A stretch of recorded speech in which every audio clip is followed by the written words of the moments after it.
ಅಲ್ಲ, ಮೂರು ಗೆಲ್ತಿ ಒಂದು ಮೊದಲಿಂದ ಹೇಳ್ತಾ ಇದ್ದೀವಿ. ಕೆಲವರು ಡೌಟ್ ವ್ಯಕ್ತಪಡಿಸಿದ್ರು ಸರ್, ಅನುಮಾನ ವ್ಯಕ್ತಪಡಿಸಿದ್ರು. ನೀವು ಅದ್ರಲ್ಲಿ ಒಂದು ಮಿಸ್ ಆಗ್ಬೋದು ಅಂತ ಏನೋ ಅಂತ ಇದ್ದೀವಿ. ಲಾಸ್ಟ್ ಟೈಮ್ ಮಾತಾಡಿದಾಗ ನೀವೇ ಅಂತೀವಿ. ಈಗ ಜನ ನಮ್ಮ ಪರವಾಗಿ, ಕಾಂಗ್ರೆಸ್ ಪರವಾಗಿದ್ದಾರೆ.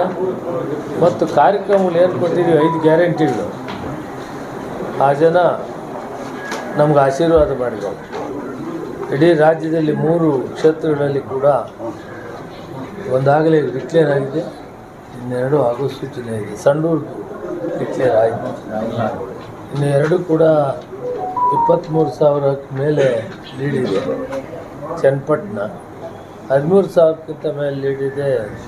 ಶಿಗ್ಗಾವಿ ಜನ ನಮ್ಮ ಕಾರ್ಯಕ್ರಮಗಳನ್ನು ನೋಡಿದ್ದಾರೆ. ಬಡವರು ಕೆಲಸ ಮಾಡಿದ್ದೀವಿ, ಅತಿ ಬಡವರು ಏನಿದ್ದಾರೆ ಅವರಿಗೆ ನ್ಯಾಯ ಒದಗಿಸಿದ್ದೀವಿ.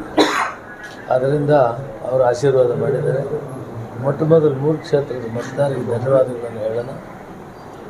BJPಯವರು ಎಷ್ಟೇ ಬೊಬ್ಬೆ ಹಾಕಿದರೂ ಕೂಡ ಜನ ನಮ್ಮ ಪರವಾಗಿದ್ದಾರೆ. ಕಾರ್ಯಕ್ರಮವನ್ನು ನಾವು ಜನರಿಗೆ ಕೊಡ್ತೀವಿ.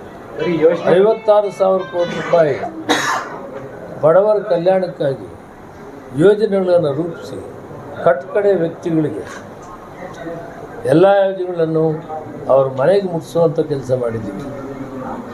ಆ ಜನ ನಮ್ಮನ್ನು ಕೈ ಹಿಡಿದಿದ್ದಾರೆ, ಅವರಿಗೆ ಧನ್ಯವಾದಗಳನ್ನು ಹೇಳೋಣ. ರಾಜಕೀಯವಾಗಿ ಬೇರೆ ಬೇರೆ ಮಾತಾಡ್ತಾರೆ, ಅವ್ರು ಮಾತಾಡಲಿ. ಆದರೆ ಜನ ಈ ರಾಜ್ಯದಲ್ಲಿ ನಮ್ಮ ಪರವಾಗಿದ್ದಾರೆ ಅನ್ನೋದು ಸಾಬೀತಾಗಿದೆ. ಇದನ್ನು ಅವರು ಕೂಡ ಅರ್ಥ ಮಾಡ್ತಾರೆ. ಬೆಳಗಾದರೆ ವಿನಾಕಾರಣವಾಗಿ ಒಂದಲ್ಲ ಒಂದು ರೀತಿಯಲ್ಲಿ ಟೀಕೆ ಮಾಡೋದಕ್ಕೆ ಕೆಲಸ ಮಾಡ್ತಾರೆ. ಆದರೆ ನಾನು ಅವ್ರಿಗೆ ಹೇಳೋದಂದರೆ, ಒಂದು ವಿರೋಧ ಪಕ್ಷ ಬಲಿಷ್ಠವಾಗಿದ್ದು ಟೀಕೆ ಮಾಡೋದನ್ನು ಒಂದು ಸನ್ಮಾರ್ಗದಲ್ಲಿರಬೇಕು. ಏನು ಲೋಪದೋಷಗಳಿದೆ ಅಥವಾ ಏನು ಅಭಿವೃದ್ಧಿ ಕೆಲಸಗಳು ಮಾಡಬೇಕು, ಅದಕ್ಕೆ ಮಾರ್ಗಸೂಚನೆ ಇರಬೇಕು. ಅವ್ರು ನಮಗೆ ಹೇಳಬೇಕು, ಇಂಥ ಕೆಲಸ ಮಾಡಬೇಕು, ಇದಾಗಿಲ್ಲ ಅಂತ. ಬಿಟ್ಟರೆ ಬೆಳಗಾದರೆ ಅವ್ರು ಮಾಡೋ ರೀತಿ ನೋಡಿದರೆ ಅದು ವಿರೋಧ ಪಕ್ಷದವರು ರೀತಿ ನೀತಿಗಳು ಬದಲಾವಣೆ ಮಾಡಬೇಕು. ವಿರೋಧ ಪಕ್ಷ ಇರಲೇಬೇಕು, ರಾಷ್ಟ್ರದಲ್ಲಾಗಲಿ ರಾಜ್ಯದಾಗಲಿ ವಿರೋಧ ಪಕ್ಷ ಇರಲೇಬೇಕು. ಅವರು ಏನಂದರೆ ಸರ್ಕಾರಕ್ಕೆ ಒಂದು ಮಾರ್ಗದರ್ಶನ, ಕಣ್ಣು ತೆರೆಸುವಂಥ ಕೆಲಸ. ಏನಾದರೂ ಸರ್ಕಾರ ಲೋಪದೋಷಗಳು ಮಾಡಿದರೆ ಅದನ್ನು ಕಣ್ಣು ತೆರೆಸಿ ಅವ್ರಿಗೆ ಹೇಳೋ ಅಂಥದ್ದು ಅವ್ರದ್ದು ಅಧಿಕಾರ ಇದೆ.